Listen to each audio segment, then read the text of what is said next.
요 정도만.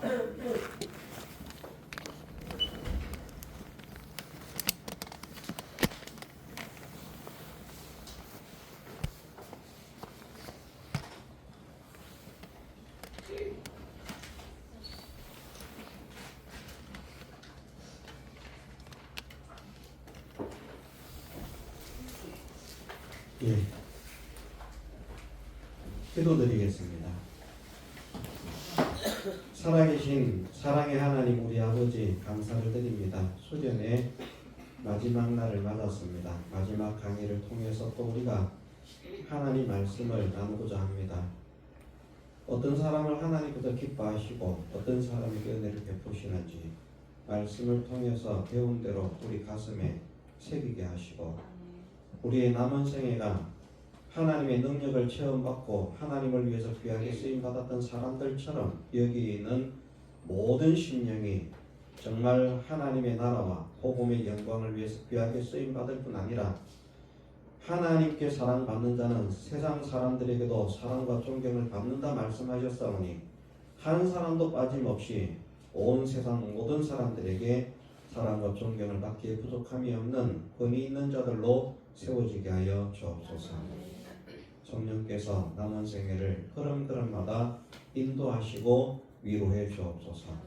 이 시간도 끝까지 함께 하시고 영광 받아 주시옵기를 우리 주 예수님 이름으로 기도드리나이다.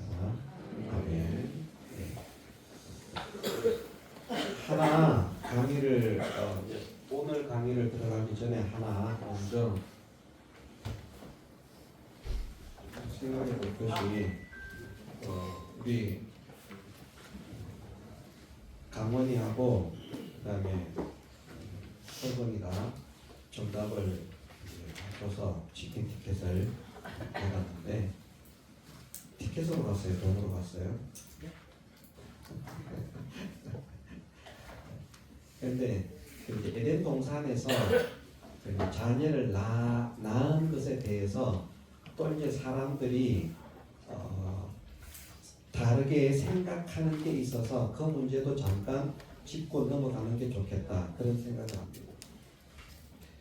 무슨 말인가 하면 에덴 동산에서 하와가 자녀를 낳을 때는 아이를 낳을 때는 어떤 방법으로 낳았을까요? 이런 문제거든요. 에덴 동산에서 자녀를 낳았다는 것을 부정하는 사람들이 훨씬 많지만 맞아 에덴 동산에서 자녀를 낳았어 이렇게 믿는 사람보다 에덴 동산에서는 자녀를 낳지 않았어 이렇게 믿는 사람들이 훨씬 많지만 우리가 성경을 읽어보니까 에덴 동산에서 자녀를 낳았다는 사실을 알 수 있잖아요. 그죠? 말씀을 통해서 잉태하는 고통을 크게 더한다. 다른 표현으로는 임신하는 고통을 크게 더한다. 그 말씀 그리고 모든 산자의 의미라 하는 말씀 그 두 말씀으로 에덴 동산에서 자녀를 낳았었구나 하는 것을 충분히 느낄 수 있는 그런 말씀이라는 거예요. 근데 이제 자녀를 낳았다고 믿는 사람들 중에 많은 어떤 사람들이 이런 생각을 합니다. 어떻게 낳았을까? 고통이 없게 낳았다면 낳는 방법이 다르지 않았을까? 그래서 생각해낸 것이 뭔가 하면 히드라가 뭔지 알죠? 히드라 스타크래프트에 나오는 그 종족 중에 그 뭡니까? 그 몬스터가 아닙니다. 히드라 또는 집신벌레, 아메바 이런 것들이 번식을 할 때는 생식이 아니라 분식을 하는 거예요. 몸이 갈라지는 거. 그래서 에덴 동산에서 자녀가 번식하는 방법은 그런 분식법이었다. 이렇게 말하는 사람이 있어요. 그 분식법이었다는 것을 알려주시는 자연 계시가 바로 개들이라는 거죠. 집신벌레, 히드라. 근데 저는 그렇게 생각하지 않아요. 하나님께서 범죄한 하와에게 내리신 벌은 생육의 방법, 자녀를 낳는 출산의 방법이 바뀌는 게 아니었어요. 임신하는 고통이 더해지는 것이지 출산의 방법을 바꾼다는 게 아니었어요. 그럼 우리가 생각을 해볼 것이, 자, 그런 히드라, 뭐 아메바, 집신벌레 이런 것도 있지만, 그러면 사자, 코끼리, 곰, 호랑이, 토끼, 우리가 생각하는 포유류죠, 그죠? 얘네들은 그러면 생육법이 바뀌었을까? 걔네들만 안 바뀌었는데, 히드라, 집신벌레 얘네들만 안 바뀌었는데 다른 동물들은 그런 번식법이 바뀌었을까? 저는 그렇게 생각하지 않아요. 그래서 생육의 방법은 변하지 않았어요. 생육의 방법은 변하지 않았는데 고통만 더해진 것이다. 그래서 왜 이제 이 말을 하는가 하면, 어제 이제 김영건 목사님 오셨을 때 잠깐 그런 이야기를 이제 하시더라고요. 예, 어떤 분들은 보면 에덴 동산에 자녀를 낳았다는 것을 이렇게 이제 인정하고 설명을 하는데, 그 본식법으로 그렇게 이제 자녀를 낳았다 이렇게 가르친다. 근데 사실 그 분식법이라고 하는 것을 제가 목회를 나오기 전에 신앙생활했던 우리 교회 목사님도 분식법을 말했어요. 히드라처럼 그렇게 이렇게 이제 갈라져서 하나가 둘이 되고 둘이 넷이 되고 그렇게 이제 번식한다. 그런데 성경은 그렇게 말씀하지는 않습니다. 고통, 임신하는 고통을 크게 당한다. 그리고 다른 짐승들도 다 그런 똑같이 그렇게 이제 변한 거에 생육의 방법이 변한 걸까요? 그렇지 않습니다. 그래서 오히려 히드라나 그 원시 뭐라고 해야 될까요? 걔는 원시 생물이라고 표현합니까? 우리 생명공학 선생님. 히드라, 집신벌레 얘네들은 무슨 생물이라 그래요? 원생생물. 저도 이제 오래돼서 전 기억이 없어요. 원생생물. 히드라는 자포동물. 네? 히드라는 자포동물. 자포동물. 무슨 동물입니다, 히드라. 히드라는 동물.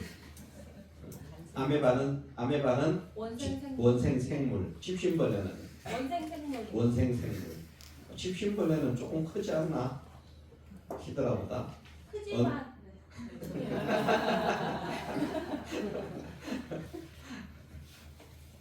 왜 하필이면 하나님의 계시를 걔네들한테서만 찾느냐 그거죠.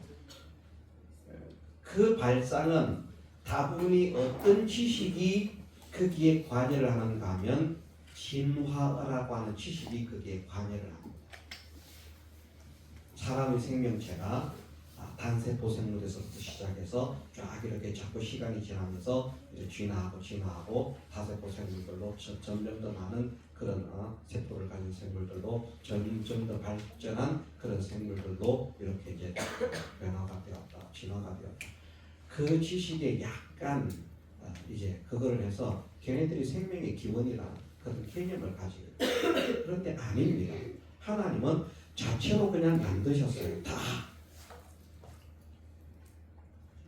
그래서 분식법으로 타락전에는 분식법으로 사람이 번식을 했다라고 하는 것은 비성경적인 그런 논리다. 그렇게 보시면 되겠습니다. 네, 오늘 본 강의 시작을 하겠습니다. 시편 23편입니다. 창세기를 해야 되는데 그 부분보다 뭐 요셉이나 뭐 있지만 그런 부분들보다 다윗이 훨씬 우리가 공부를 꼭 해야만 합니다.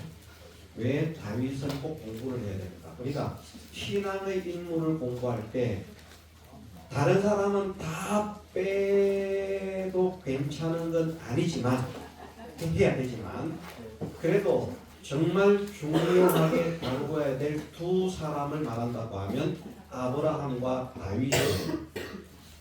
이건 우리가 기본적으로 상식적인 지식으로 가지고 있어야 돼요.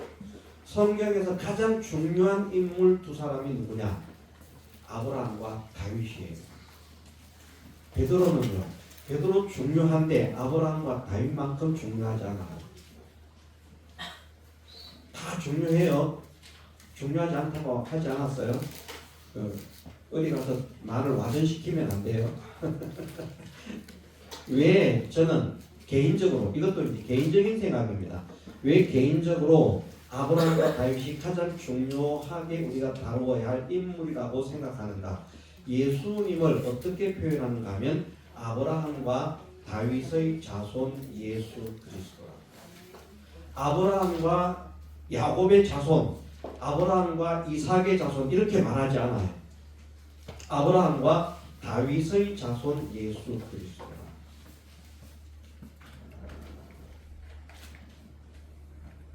그래서 이제 다윗이 굉장히 중요하기 때문에 건너뛰고 건너뛰어서 다윗으로 시편 23편 1절에서 6절 말씀.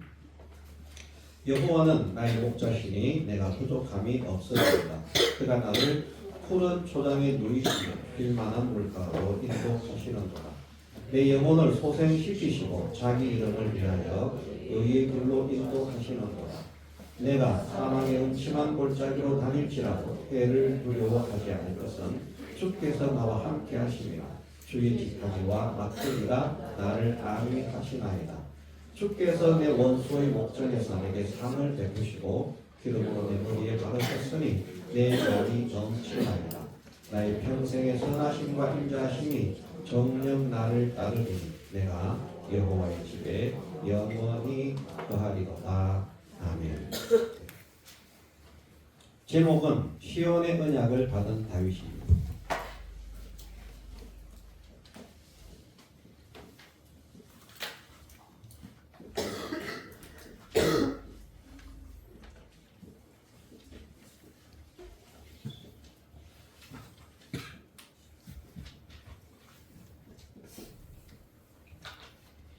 성경에 이제 시온이라고 하는 시온의 영광, 시온의 대로 이런 시온이라고 하는 그런 표현들이 나오는데 이 시온은 어디가 시온인가 하면 넓은 지명으로 보면 예루살렘에 시온이 있어요. 예루살렘 전체가 시온이 아니었어요. 예루살렘 속에 시온이라고 하는 곳이었어요. 근데 그 시온이라고 하는 곳에는 원래 여부스 족속이 살고 있었는데 다윗이 여부스 족속을 이제 점령하고 그 여부스 족속이 살고 있던 성을 다윗성이라 이름을 붙였어요. 다윗성. 시온성, 다윗성. 여부스 족속이 있을 때 그 시온이야. 이름이 시온인데 사람 이름도 시온이 있어요. 시온. 시온이라고 하는 이름이 정말 좋은 이름이에요. 믿음의 사람 입장에서. 근데 그 성을 다윗성이라고 그렇게 이제 표현을 이름을 바꾸고 그 시온성 또는 다윗성 이렇게 이제 표현을 하는데 하나님께서 다윗에게 약속하신 것이 뭔가 하면 너와 너의 후손에게 영원토록 왕권을 허락합니다. 그래서 아브라함과 다윗의 자손으로 오신 예수 그리스도라고 할 때 다윗의 자손이라고 하는 것은 무엇을 말하는 거냐면 이스라엘의 왕으로 오신 예수 그리스도라는 거죠. 예수님께서 예루살렘에 이제 입성을 마지막 이제 일주일 이렇게 일정 중에서 첫째 날 예루살렘에 딱 입성하시니까 낙엽 타고 입성하시잖아, 그죠? 사람들이 뭐라고 불렀어요? 호산나. 다윗의 자손으로 오시는 이 가장 높은 곳에서 호산나 하고 막 찬양을 부르는 거예요. 호산나, 호산나, 호산나 높이 부르세 하면서 막 찬양하는 거예요. 근데 그게 무슨 의미인가 하면 그때 이스라엘이 로마의 속국이었거든요. 로마의 속국이었는데 우리나라도 일제 치하를 지나갈 때 우리 민족의 소원이 뭐였어요? 해방. 통일이 아니고 해방. 네? 독립. 네, 독립도 맞겠다, 그죠? 왜 독립이 나한테는 통일로 들려요? 통일의 열망을 안고 있을 때 그런. 네. 독립, 해방. 유대인들도 마찬가지였어요. 유대인들은 사실은 주전 유대인들은 주전 586년이 지나면서부터 사실은 나라가 없는 식민지로서 계속 살아온 거예요. 그러니 우리는 36년입니까? 일제 치하? 정확하게 36년입니까? 40년입니까? 36년이죠. 정확하게. 36년인데 36년 치하를 받아도 막 해방을 위해서 독립을 위해서 그렇게 애를 쓰는데 몇백 년을 식민지로 지내니까 얼마나 해방이 그립겠습니까? 더구나 자기들은 하나님의 택하심을 받은 선민이라고 자부하고 있는데 남에게 신의 자녀들이 하나님의 자녀들이 이방 아무것도 아닌 이방인들에게 지배를 당하고 있다. 이게 자기들에게 엄청난 수치인 거예요. 고통인 거예요. 그래서 메시아가 와서 이스라엘을 딱 회복하고 그때부터는 신의 자녀인 우리가 전 세계를 다 다스리는 통치국가가 되기를 원한다. 우리는 각 국가의 왕처럼 얼마나 멋진 꼴입니까? 그런 원대한 포부를 가지고 있는데 메시아를 기다리는 거예요. 그러다가 이제 예수님께서 마지막 일주일 전에 예루살렘에 입성하실 때 나귀를 타고 입성하셨거든.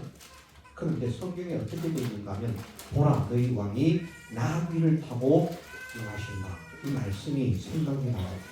왕이. 그러니까 와 드디어 우리 민족이 대박의 때가 왔구나. 드디어 우리가 길을 펴고 세계를 통치할 시대가 도래했구나. 이 막 기쁨이 넘치는 거야. 그래서 다윗의 자손이 호산나.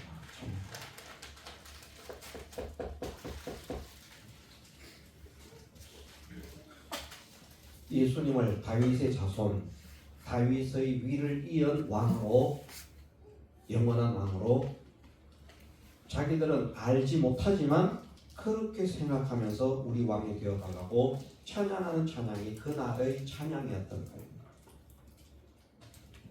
자, 시온의 언약이라고 하는 것은 다윗과 다윗의 자손들에게 영원한 왕권을 강합니다. 자, 우리는 이후에 왕이 된다고 했습니까? 안 된다고 했습니까? 왕이 된다고 했잖아요. 세상을 통치하는 우리가 미국 통치할까요? 아닙니다. 하나님의 나라에서 천군 천사들까지 통치하는 그런 하나님을 대신하는 통치자가 된다 하는 그 약속을 받은 그런 사람들인데 그런 그리스도와 함께 영원한 왕권 이 실력을 행사하는 그 실력을 준비는 누구에게서 배우는 것이 가장 좋은가? 대표적인 인물이 다윗이라는 겁니다.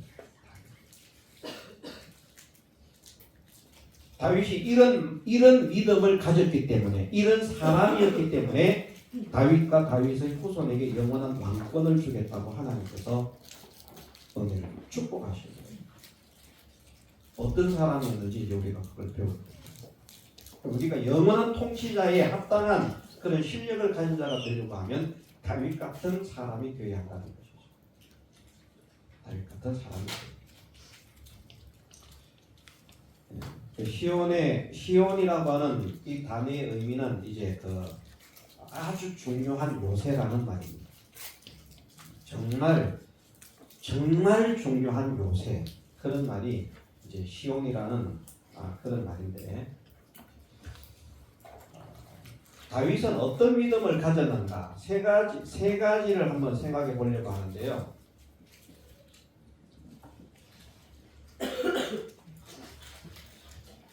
말을 바꿀 수도 있고 그냥 그대로 해도 되는데 첫 번째는 뭔가 하면 감사와 찬양입니다.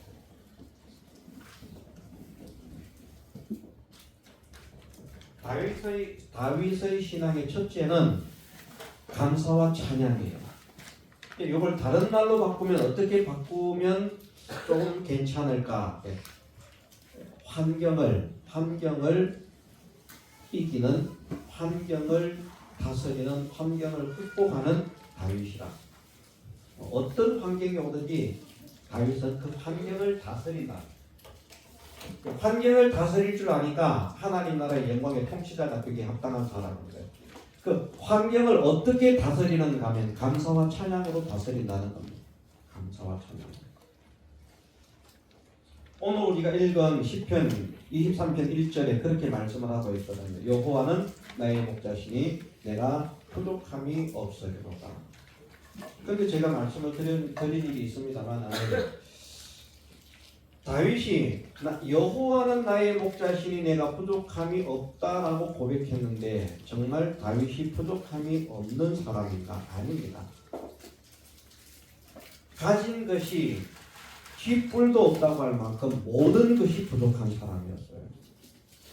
부모의 사랑도 부족하고 돈도 부족하고 먹는 음식도 부족하고 옷도 부족하고 모든 게 부족해요. 그래서 다윗은 그런 고백을 합니다. 여호와는 나의 목자시니 내게 부족함이 없다. 우리는 이런 고백을 할 수 있을까요? 분명히 성경에 보면 다윗은 부모에게도 버림을 받았다라고 말씀합니다. 시편 27편 10절에 부모에게 버림받았다는 말씀이 있어요. 시편 27편이 다윗의 시거든요. 시편이 1편에서 150편까지 있는데 시편 전체가 다윗의 시는 아닙니다.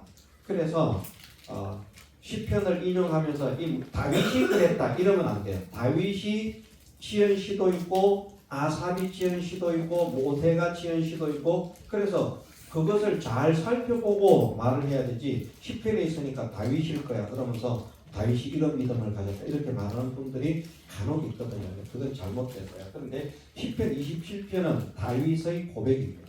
다윗의 시인데 크게 보면 부모가 나를 버렸다라는 또 시편 69편 8절에 보면 형제들로부터 버림받은 것을 말씀하고 있어요. 또 시편 38편 11절에 보면 친척들도 멀리합니다. 그러니까 부모도 형제도 친척도 다윗을 다 외면합니다. 자, 행복한 사람입니까? 불행한 사람입니까? 여러분들의 부모님들이 여러분들을 버리고요. 여러분들의 형제들이 여러분들을 외면하고 버리고요. 여러분들의 친척들이 다 여러분들을 버린다면 정말 기뻐서 활짝 뛰겠죠. 아니요, 불행할까? 그런데 다윗은 거기에서 불행을 느끼지 않아요. 기쁘고 감사, 찬양. 얼마나 좋은지. 들판 다니면서 우리 푸른들교회 찬양할 때하고 비슷해. 맨날 가요. 맨날 신났어.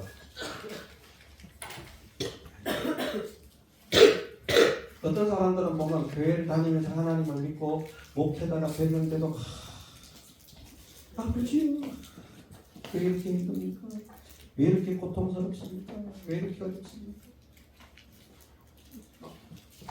온갖 원망과 불평과 좌절과 근심과 걱정에 찌들어가지고 그렇게 살아가는 그런 사람도 있는데 다윗은 정말 가진 게 하나도 없어요. 부모의 사랑도 못 받아요. 밥도 제대로 안 차려줘요. 우리가 잘 알지만 말씀 속에 다윗이 사자하고 만나서도 싸웠다고 했잖아, 그죠? 그럴 때 장성한 어른이 아닌 어린 소년인데 아버지가 양을 치러 보내는 거야. 아버지가 정말 나쁜 사람이에요. 왜? 자기 집에 종들이 있는데 종들에게 양을 치라고 하면 되는데 막내인 8명의 자녀들 가운데 누가 8명의 자녀가 있어요? 김정근 목사님이 8명의 자녀가 있어요. 그것처럼 다윗 아버지는 딸을 빼고 아들 중에서 8명이 있는데 그러니까 김정근 목사님하고 다르지요? 김정근 목사님은 딸 4 아들 4이거든. 우리는 딸 하나 아들 5. 그래서 내가 더 부자예요. 하나 더 부자. 김정근 목사님 4부자, 나는 5부자.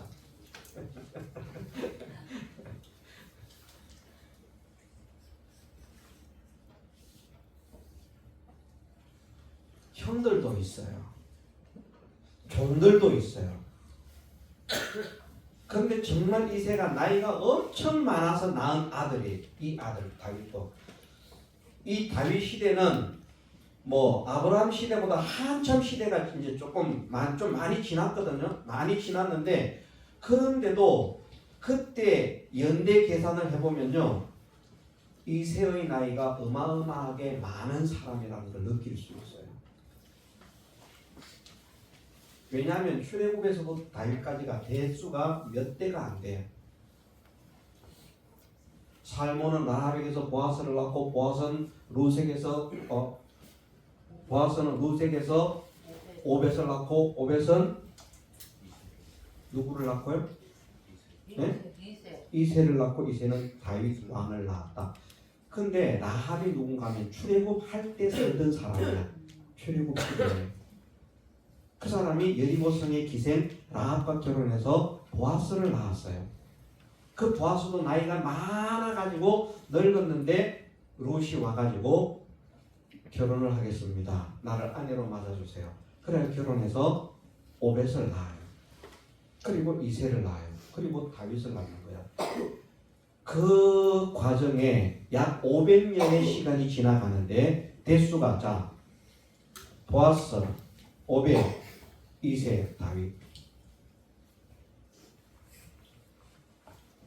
라합은 그 시대에 있었으니까 출발점으로 볼 때 있었으니까 500년의 세월, 약 500년의 세월이 지나가는데 약 4대밖에 지나지 않아요. 그리고 다윗이 짠! 내가 다윗이다!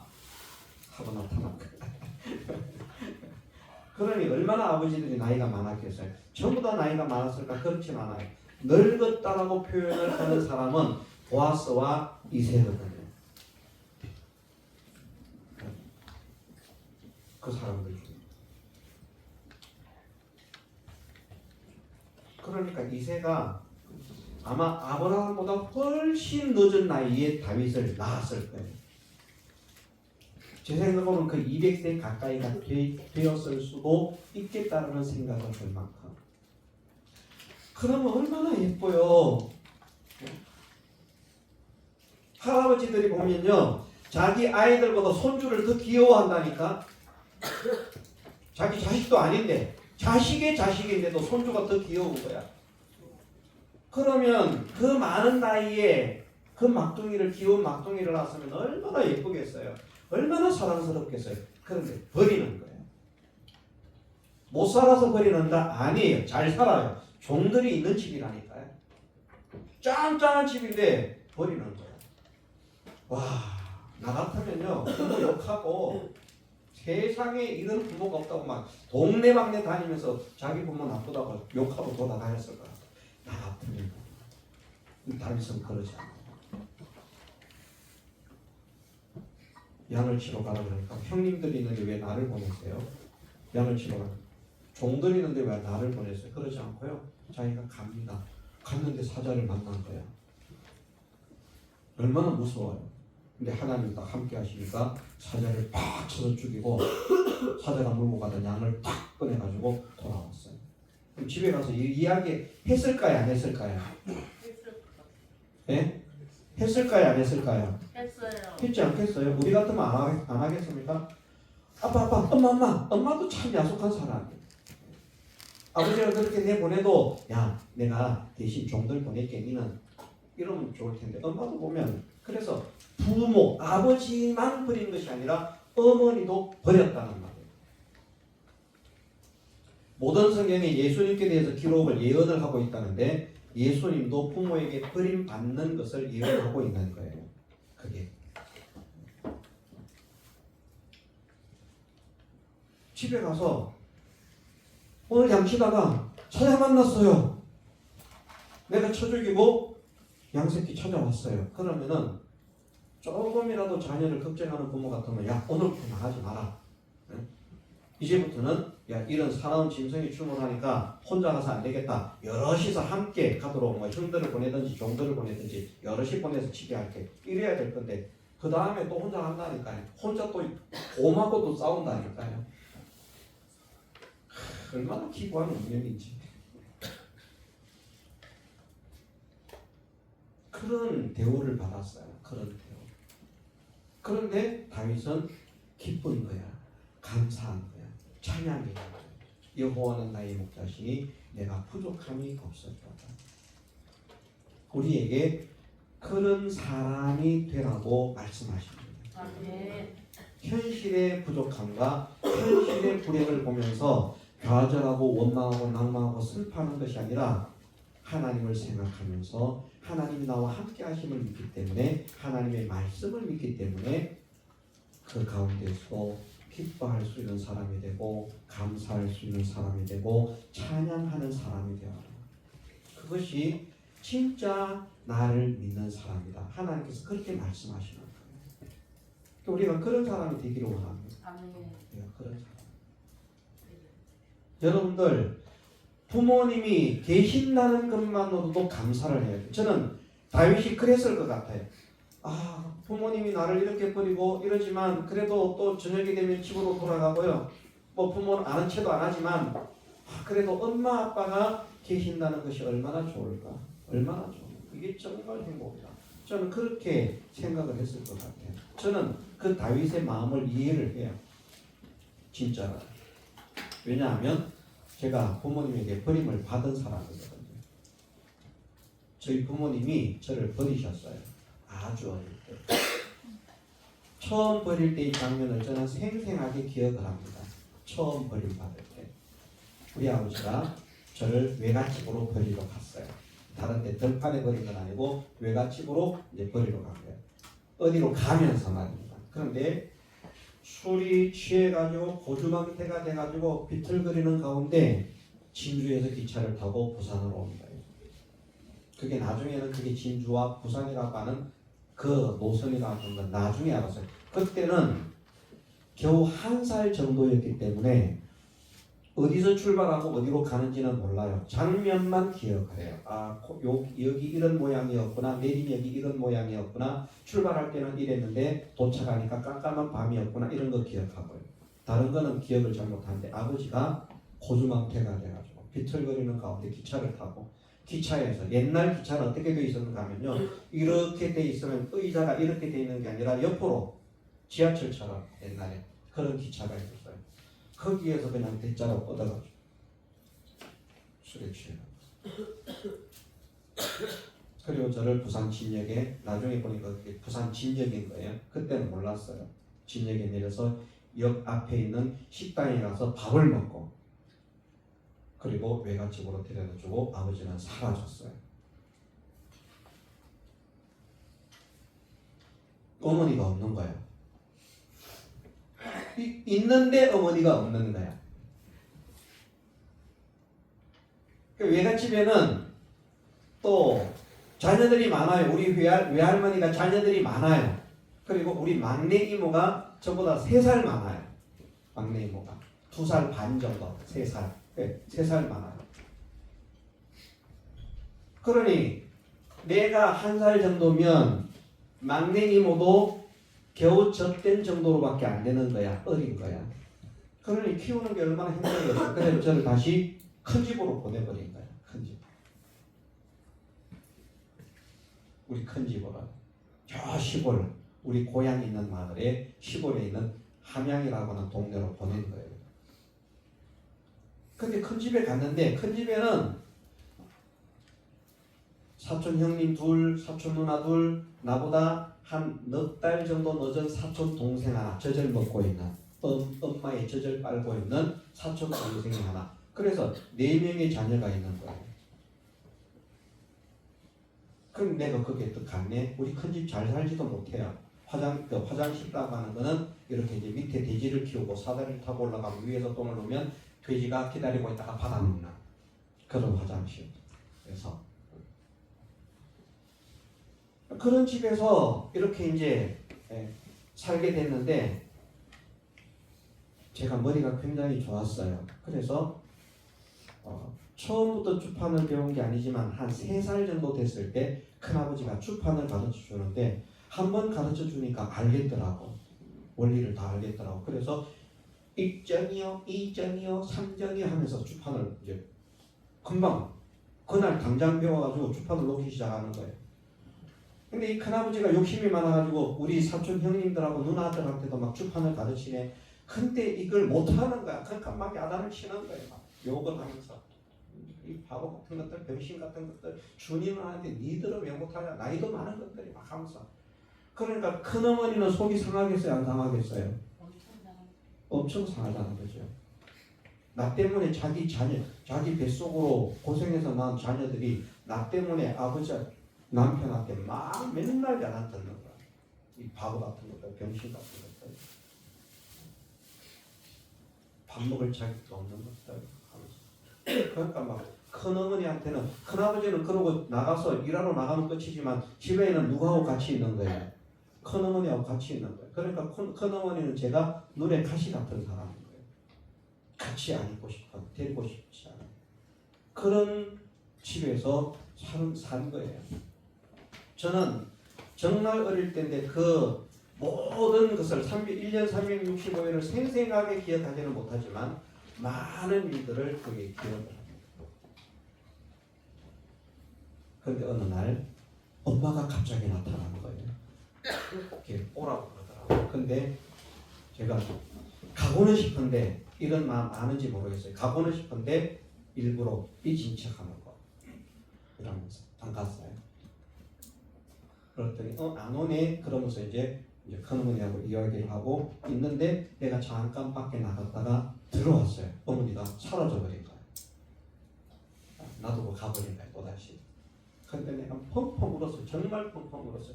얼마나 울었는지 몰라요. 밤에 잠을 자면서도 계속 이러고 있으니까 그 우리 고모가 있었는데 그 막내 고모가 저를 이제 안고 골방에서 이제 골방이라고 하는 그 골방에서 자면서 안아가지고 두드려주고 이제 이런 기억이 생생하고 정말 어머니가 떠나고 난 다음에 몇 시간을 울었는지 몰라요. 밤에 잠을 자는데도 이게 계속 이러고 있는 거예요. 이러고 있는. 근데 이제 큰어머니가 저를 보기가 이제 싫으니까 결국은 저를 다시 외갓집으로 보낸 거예요. 외갓집에서는 또 저를 키울 수가 없는 거예요. 그래서 작은 집에 보낸 거예요. 작은 집에 있었을 때 저는 행복했어요.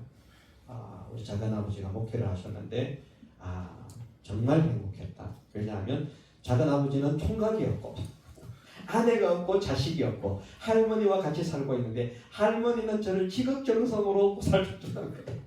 얼마나 행복한 시간을 지났는지 몰라요. 근데 그것도 짧은 시간이었어요. 왜? 1년은 있었는데 짧은 시간이었다. 그만 작은아버지가 장가를 가버린 거예요. 장가를 가니까 같이 있을 수가 없어서 다시 외갓집으로 보냈어요. 그래서 다시 외갓집으로 왔어요. 그런데 또다시 외갓집에서 이제 막 정말 우리 외삼촌도요 정말 나빴어요. 막 저를 눕혀놓고 입 벌리라고 해가지고 막 가래침 입에다 넣어서 먹이고 해가지고 막 그러면서 살았다니까요.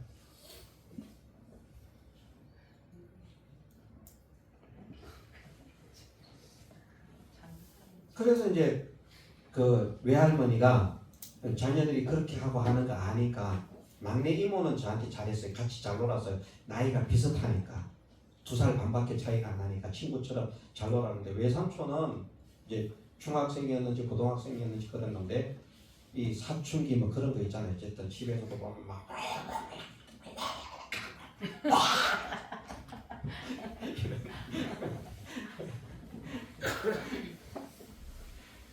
그래서 저를 다시 이제 외갓집으로 보냈어요.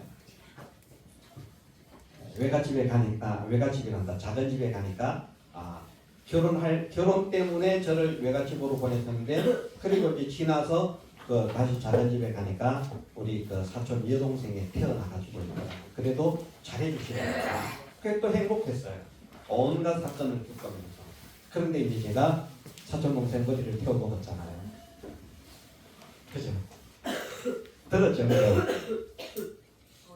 궁금해서 사촌 동생 머리를 쫙 해가지고 불로 확 찔렀어요. 얼마나 놀랬겠어요. 야, 이 아이를 같이 키울 수 없겠다.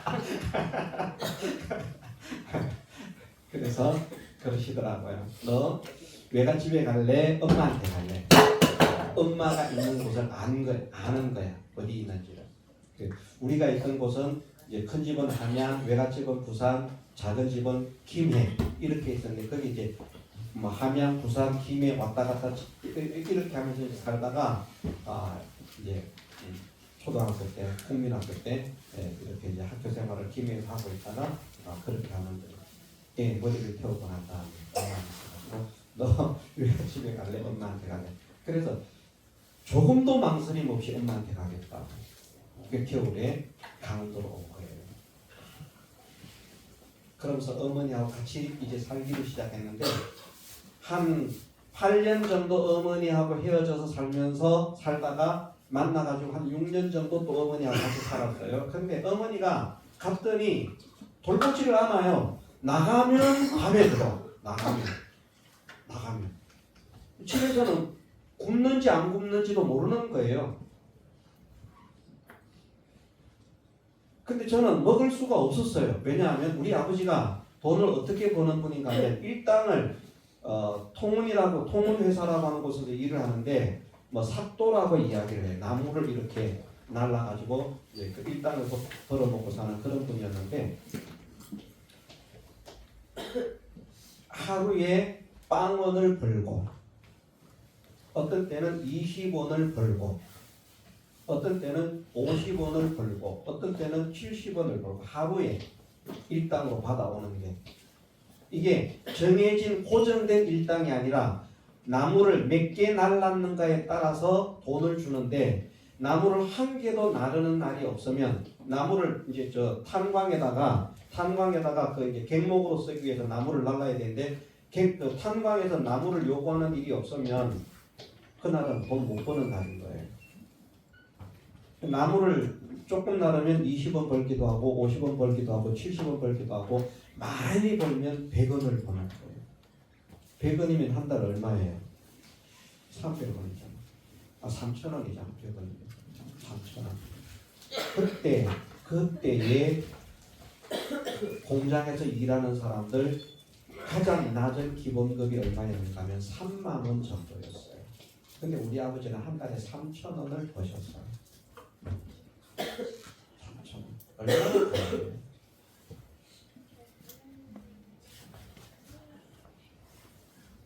정말 피눈물 나게 가난한 친구.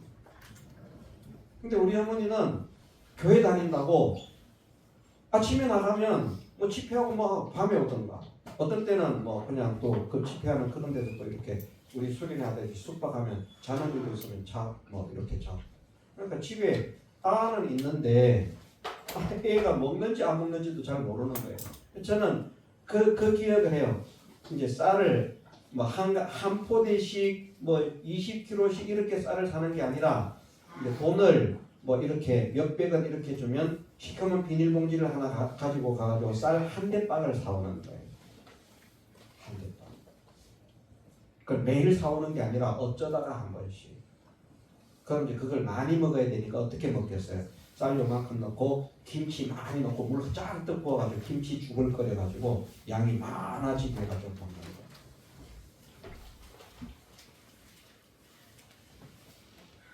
제가 하나님께 감사하는 건 뭔가 하면 그렇게 살면서 작은 집에 이제 목회를 하고 있는 작은 집에 간 그것 때문에 어려서부터 하나님 말씀을 접하게 됐다는 거예요.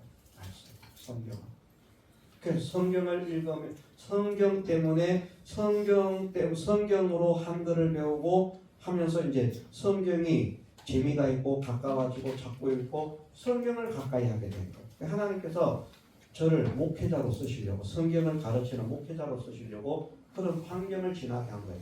감사한 거예요. 그때는 내가 불행하게 살았는가? 아니에요. 그런 삶을 살고 있는데 저는 언제나 행복하게 살았어요. 웃으면서 다윗처럼. 다윗만큼 막 찬송하고 그런 건 아니었는데 저도 날마다 노래 부르면서 다녔거든요. 그래서 동네 가수였어요. 근데 안타깝게도 가서 하나님을 찬양하는 노래를 불렀어야 되는데 하나님을 찬양하는 노래를 부른 게 아니라 이런 거 불렀죠. 빨간 마후라는 하늘의 사나이. 그러면 막 동네 사람들 잘한다고 여기 와서 또 노래 부르라 저기 와서 동네 가수인 거야. 어딘 가수. 그러고 다녔어요. 우리 아버지는요 어떤 사람이라고요? 아까 이야기한 것 중에 술 많이 먹는, 근데 많이 먹는 게 아니에요. 술이 약한 분이에요. 술을 많이는 못 먹는데 술을 조금 먹는데 술을 조금만 먹어도 그만 취해가지고 인사불성이 되는 거예요. 오다가 넘어져서 백고장에 실려서 허벅지가 부러지기도 하고 막 난리가 나는 거예요. 근데 이 아버지가 또 아주 개팍해가지고 장작으로 저를 패요. 장작개비로. 군불 때는 장작개비가 있는데 한 요 정도 길이로 나무를 잘라놓은 게 있는데 그 장작개비로 저를 막 두드려 패요. 아무데나 등이고 막 어깨고 허벅지고 두드려 패. 두드려 패는 이유가 뭔가 하면은 잘못해서 두드려 맞는 게 아니라 자기가 술 취해가지고 오면 이제 밖에서는 무골고인인데 밖에서는 정말 우리 아버지 같이 좋은 분이 없대요. 밖에서는 무골고인인데 집에 오면 모든 스트레스를 저한테 다 푸는 거예요. 그래 책이 바르게 꼽혀 있으면 공부 안 했다고 책도 안 쳐다봤다고 두드려 펴고요. 책을 펴놓고 있으면은 공부하고 책도 안 치웠다고 두드려 펴고요. 집에 도둑이 들면 왜 집에 도둑이 들었냐 두드려 펴고요. 그렇게 말았어요. 저는 행복한 삶을 살았을까요? 불행한 삶을 살았을까요? 여러분들. 그런데 감사한 게 뭔가 하면요. 다음 날이 되면 저에게는 기쁨이 있었어요. 맞을 때는 이를 가는데 맞을 때는 두드려 맞을 때는 막 이가 갈려요. 내가 잘못해서 맞는 것이라고 하면 뭐 어쩔 수 없지만 잘못한 것도 없는데 그렇게 두드려 맞을 때는 막 이가 갈려요. 나중에 내가 복수할 거라. 그때 다 잠만 딱 자고 나면 그 생각이 하나도 없이 다 사라져요. 그리고 기쁜 거야. 사람들은 나를 맨날 웃고 다니니까 희주기 해주기 이러면 희준이 기쁨이 있는 거예요. 또 감사한 게 뭔가 하면 교회가 피난처인 거예요. 그것 때문에 집보다는 교회가 더 좋은 거예요. 혼자 자도 그때 제가 있던 교회 보니까 새벽기도를 안 했어요. 기억을 보면 새벽기도를 안 해서 교회에서 자는 거예요. 그리고 이제 아침에 학교를 가.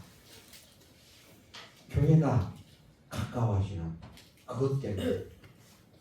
우리 집이 행복하고 좋았으면 교회 오기가 싫었을 거 아니에요, 그죠? 그런데 교회가 좋아지는, 성경이 좋아지는, 말씀이 좋아지는 이 은혜를 주셨다. 그래서 저는 그것이 막 생각을 해보면 불행한 그런 시절로 지나온 게 분명한데 그게 원망이 되거나 불평이 되거나 그것 때문에 하룻밤이 지나도 막 악감을 품고 어떻게 하면 내가 반항을 할까 이렇게 생각을 해본 일이 없어요. 그리고 나중에 알지만 결혼을 하고 나서도요 제가 월급을 받으면 모든 월급을 부모님께 다 드렸어요.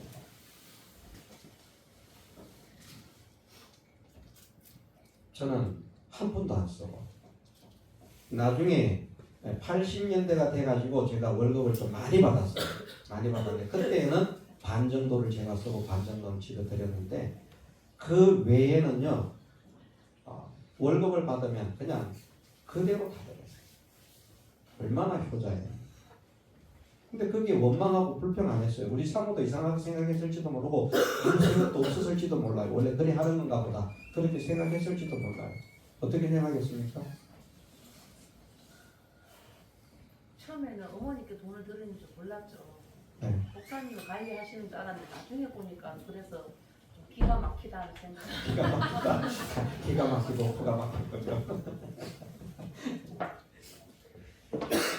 저는 다윗만큼의 신앙은 아니지만 다윗을 닮은 면이 요만큼은 있구나. 그러면서 또 감사를 해요. 그런 험악한 세월을 보내게 하시고 그런 가운데서 감사하게 하시고 하룻밤만 자는 맞을 때는 감사 못했어요. 솔직하게. 그런데 하룻밤만 지나고 나면 감사가 되고 기쁨이 되고 다른 사람들에게 보여지는 모든 모습이나 삶이 저 아이는 어떻게 저럴까. 저 아이는 정말 착하고 좋고 밝고 누구나 같이 있고 싶어하고 같이 놀게 하고 싶어하고 왜 또 공부도 잘하니까. 옛날에 공부 잘하면 뭐 그냥 짱이었어요. 한 학년 낮은 아이들을 이제 가르쳐 주는데 이런 일도 있었다니까. 이게 이제 뭐 간증하다가 끝나버리는 것 같은데 어쩌면 어떤 일이 있었는가 하면 우리 교회 청년이 한 명이 있었는데 장돌뱅이에요. 장돌뱅이라서 가게가 있는 게 아니라 길가에다가 보자기 펴가지고 거기에다가 옷가지를 놓고 장사를 하는 청년이 한 명이 있었어요. 제가 가끔 시간이 나면 그 옆에 가서 도와줬거든요. 그래서 제가 어느 날 그랬어요. 아니 여기서 이렇게 장사를 할 게 아니라 가게를 하나 얻어가지고 장사를 하면 좋지 않느냐 그랬어요. 그랬더니 그럴 만한 돈이 없다는 거죠. 나도 그거는 하고 싶은데 누가 이렇게 하고 싶어서 이렇게 하는 줄 아느냐. 가게를 얻고 싶어도 가게를 얻을 돈이 없다. 그래서 제가 그래요? 그럼 제가 가게 얻어줄게요. 학생이 중학생이 가게 얻어줄게요. 네가 어떻게 가게를 얻어줘? 기다려 보세요. 그래갖고 제가 이제 한 학년 낮은 애를 이제 가르쳤는데 그의 부모님한테 간 거예요. 그 이제 집이 시장 딱 입구에 첫 번째 가게를 딱 하고 있는데 한쪽은 가게를 완전히 사용하면서 뒤편에 한 1m 50 정도에서 한 3m 조금 넘는 공간으로 막 그들의 짐을 막 넣어놓고 사용하지 않는 그런 공간이 있었던 거예요.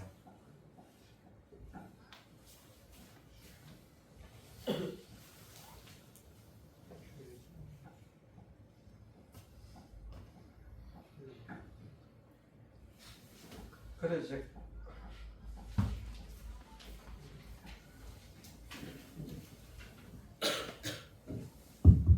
그래서 제가 그 어머니한테 가가지고 혹시 저기에 쓰고 있는 창고를 다른 분이 가게로 사용할 수 있으면 어떨까요? 그랬더니 그거 안 쓰고 있는 건데 뭐 그거 치우고 쓰라 그래. 공짜로 그 가게를 얻은 거예요. 그거 준 거예요. 그럼 얼마나 신나겠어요. 그래가지고 집에서는 옷을 안 사주는데 제가 그분의 가게를 얻어드리고 난 다음에 그분이 서울에 가면 옷을 떼오면서 내 옷을 떼가지고 오는 거예요. 내가 입은 옷을. 하나님 그렇게도 하시더라고. 다른 사람은 복되게 하는 거예요. 그분이 돈을 많이 벌었어요. 나중에 시장에 큰 가게를 해가지고 가게 이름을 말하더라고. 이 가게를 했는데 이름이 뭘로 하면 좋을까 그래서 제가 총각이니까 총각상회로 하세요. 진짜 총각상회 딱 그려놓은 거야. 근데 아줌마들이 얼마나 많이 오는가. 장사가 엄청나게 잘 됐어요. 그래가지고 진짜 결혼도 못할 사람인데 장사가 잘 되고 돈을 버니까 아주 예쁜 여인을 부인으로 얻었어요. 우리 교회에서 제일 예쁜 여인. 돈이 많으니까 가더라고요. 그전에 그들도 안 오더니 돈 많이 버니까. 그리고는 큰 가게를 얻어가지고 거기 이제 보니까 부부가 돼서 힌트를 얻었는지 부부상회. 그 이름은 내가 알려주지 않았어요. 어쨌든 제가 말씀을 드리고자 하는 것은 제가 간증이기 때문에 저도 어려운 시절을 지났습니다. 그런데 그 어려운 시절들이 지날 때에도 보면 하룻밤을 지나면 제게 불행이 아니었어요. 감사고요. 기쁨이고요. 왜냐하면 하나님을 믿는 사람이기 때문에 하나님께서 그런 은혜를 주시는 거예요. 하나님을 믿는 사람이 아니었으면 난리가 났을 거예요.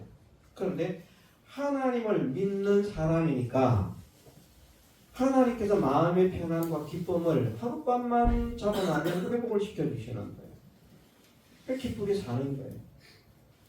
교회를 가까이 하고 교회 일을 하고 그렇게 또 사는 거예요. 여러분들도 여러분들의 삶에 어떤 어려움이 있을지 몰라요. 어떤 면에서는 저보다 더 어려운 분들도 여기 있을 수도 있어요. 정말 저는 그렇게 살았지만 어떤 분들처럼 말썽 부리고 그런 일은 없어요. 사고 치고 담배 피우고 술 마시고 객판 치고 이런 짓은 안 했어요. 모든 사람들이 저 아이는 정말 모범적이다. 저 아이는 정말 신앙생활을 잘한다. 그렇게 인정을 받았어요. 그래도 하나님은 어쨌든 얼마 전까지만 해도 저를 정말 힘들게 살게 하시더라고요. 근데 우리가 힘들게 산다고, 어렵게 산다고, 고통스럽게 산다고 원망과 불평 속에 살았는가? 그렇지 않아요. 하나님께서 기쁨이 있게 하시고 감사가 있게 하셨고 남을 도울 수 있는 그런 마음을 갖게 하셨고, 제가 어려운 시절을 겪었기 때문에 어려운 사람들을 돌아볼 수 있는 눈을 가지게 하신 거예요. 제가 만일 어려움을 겪지 않았다면 어려운 사람이 형편을 아픔을 몰랐을 거예요. 그런데 어려운 사람을 보면 제가 가슴이 아파요. 그래서 손이 가지 않을 수가 없어요. 그래서 우리 가족을 위해서 쓰는 것보다 다른 사람들을 위해서 쓰는 게 기쁨이 되고 감사가 되고 쓰는 거예요.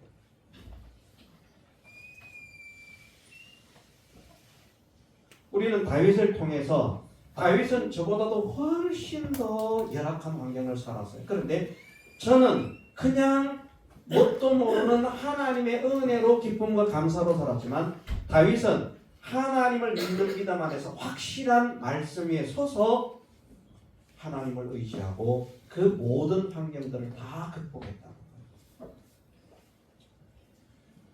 그래서 다윗이 환경을 다스리는 실력자이기 때문에 왕의 자격이 있다는 겁니다. 왕은 다스려야 되잖아요. 다스림을 받으면 안 되잖아요. 근데 나쁘게 다스리면 안 되잖아요. 나쁜 독재로 다스리면 안 되잖아. 그죠?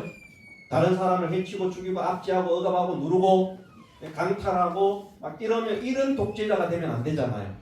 모든 사람들에게 은혜를 베풀고 사랑을 받고 존경을 받고 마음으로부터 우러나오는 대우를 받고 섬김을 받고 이런 통치자가 돼야 되죠. 어떤 사람은 부자가 됐지만 손가락질 얻어먹는 그런 부자도 있어요. 어떤 사람은 부자가 됐지만 존경받는 부자도 있어요. 왜 그러겠어요? 돈이 많다고 존경받아요? 아닙니다. 돈이 많지만 잘못 살면 욕을 얻어먹는 거고요. 돈이 많은데도 불구하고 교만하지 않고 겸손하게 사람들을 돌아보면서 그렇게 살아간다고 하면 존경을 받는 거예요. 어떻게 사는가가 중요한 것이지 어떤 형편에서 사는가가 중요한 게 아니거든요. 다윗은 이 비밀을 깨달은 거예요. 왜? 하나님 때문에. 여호와는 나의 목자시니 내가 부족함이 없으리로다. 찬양하면서 산 거예요. 여러분들 부모님 밑에서 있는 것만으로도 감사하세요. 저는 그게 감사였어요. 감사였어요. 섭섭한 거 생각하면 이루 말할 수 없어요. 어느 날 어머니가 밥을 한 거야. 주방에 담은 거야. 하얀 쌀밥을. 그리고 뚜껑을 딱 덮었어요. 야, 나 먹으라고 했는가 보다. 그때 돈도 못 버는 아버지 거예요. 야, 이거 아버지 거다. 들어오시면 드려. 이불 밑에 묻어놓고. 나는 그 밥을 못 먹는 거예요. 그런데 기쁨이 있어요. 여러분 그런 삶을 살아보셨어요? 저는 텔레비전에 나와서 이런 사람들, 뭐 내가 힘들게 살았어요, 어렵게 살았어요, 이런 사람들이요, 저게 뭐 힘들었다고 그래, 저게 뭐 어려웠다고 그래. 저는 그렇게 생각을 해요. 그러면 안 되는데, 공감해 줘야 되는데, 내가 산 거에 비하면 뭐 왕처럼 살았구만, 잘 살았구만, 저걸 뭐 어렵다고 간증해. 아이고 택도 안. 저는 그런 생각이 들어요. 내가 그보다 더 어렵고 고통스러운 환경을, 시절을 지나왔기 때문에. 그런데 오늘이 있잖아요. 뭐 내일이 있을 거잖아요. 오늘 내일만 있습니까? 저에게는 하나님이 계시잖아요. 영원히 있잖아요. 소망이 있는 겁니다. 하나님 때문에 기쁜 것이고 하나님 때문에 감사가 있는 것이고 하나님 때문에 찬양이 있는 거예요. 우리 자녀들이 있지만 물론 제가 자녀들이 잘못하는 것을 보고 무섭게 화를 내기는 했습니다. 그렇지만 그런 것이 아니라면 경제적인 문제나 이런 것들 때문에 제가 고민하거나 근심하거나 다른 문제 때문에 원망하거나 불평하거나 이런 모습을 가정에서도 보여줘 본 일이 없어요. 잘못한 것을 야단치는 것 빼고는요. 근데 잘못한 것을 야단치는 것은 너무나 무섭게 야단을 쳤기 때문에 지금은 미안해요. 여러분들은 그렇게 하지 마시라. 제가 나이를 들면서 세월을 지나면서 이제 조금 삶의 연륜을 가지고 평균을 가지고 조금 노련해지니까 그게 잘하는 게 아니구나. 야단도 적당하게 야단을 쳐야 되는데 그렇게 심하게 치는 없는데 그런 마음이 듭니다. 그런데 그때는 그게 당연한 줄 알았어요. 지금 우리 자녀들에게 다 미안한 마음을 가지고 있어요. 여러분들 환경을 극복합시다. 누구와 함께? 하나님과 함께. 하나님을 믿고 하나님을 모시면 환경을 이깁니다. 그게 다윗이었어요. 통치자가 될 만한 자격이 있었던 거예요. 통치자가. 어떤 시련을 만나도 그걸 다 이기는 거야. 하나님 보실 때 얼마나 흡족한 거예요. 하나님 마음에 어떤 사람이라고요? 다윗이 하나님 마음에 합한 사람이에요. 하나님 마음에 합한 사람. 내 마음, 다윗을 만나니 내 마음에 합한 자로다. 저를 통하여 내 뜻을 다 이루게 하리라. 조금 힘드니까 원망하고 불평. 하나님 마음에 들겠습니까? 아이고 우리 아버지가 용돈 안 줘요. 우리 엄마가 용돈 안 줘요. 아이고 우리 엄마 아버지가 좋은 옷 안 사줘요. 원망하고 불평하면 하나님 마음에 들겠습니까? 안 들어요. 떨어진 옷을 입어도 감사할 수 있고요.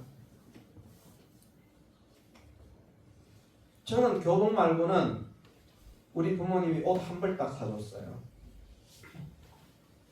나머지는 옛날에 그 똑불이라고 니트 틀실을 해가지고 하는 게 있는데 그걸 가지고 옷이 작아지면 실 요만큼 더 사가지고 붙여가지고 다시 풀어가지고 그 짜거나 붙여서 짜거나 그렇게 해서 그 옷을 계속 입고 있는 여름에는 양말도 없이 돌아다니고 맨발로 돌아다니고 여름이 아니라 겨울에 말입니다. 강원도가 얼마나 추운지 몰라요. 옛날은 지금보다 훨씬 더 추웠어요.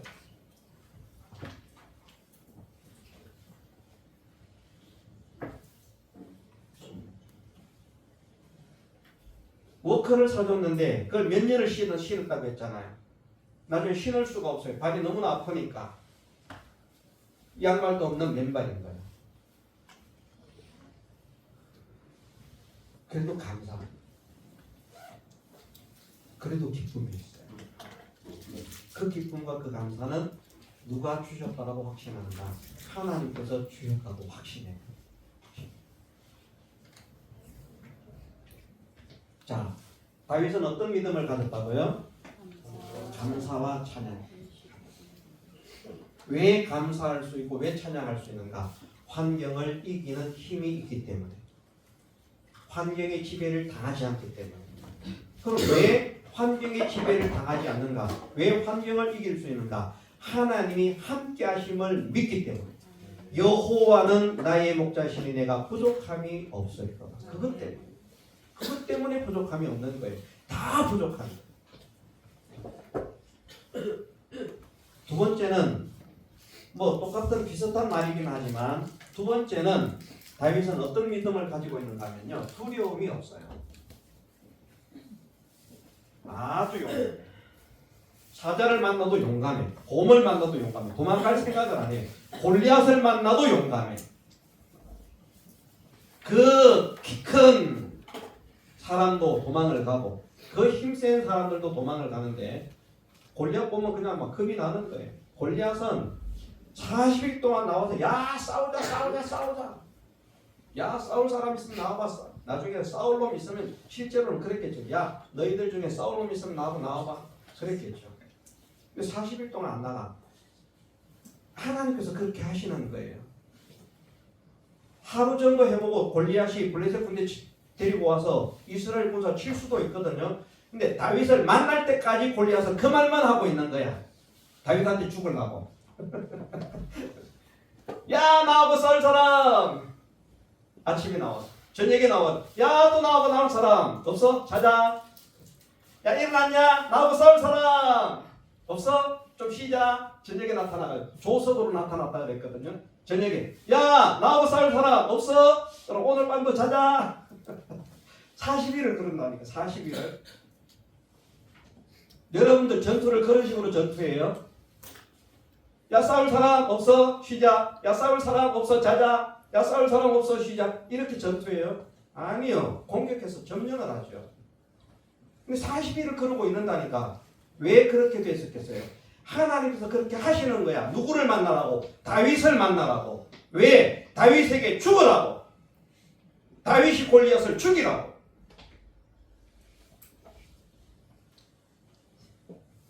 다윗은 하나님이 자기와 함께 하심을 믿으니까 겁이 없는 거예요. 두려움이 없는 거예요. 두려움.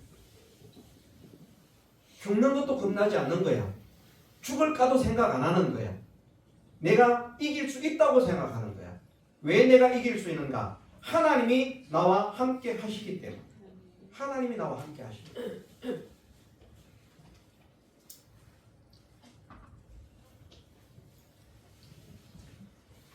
다윗이 골리앗을 만났을 때 싸우러 가겠다고 하잖아요.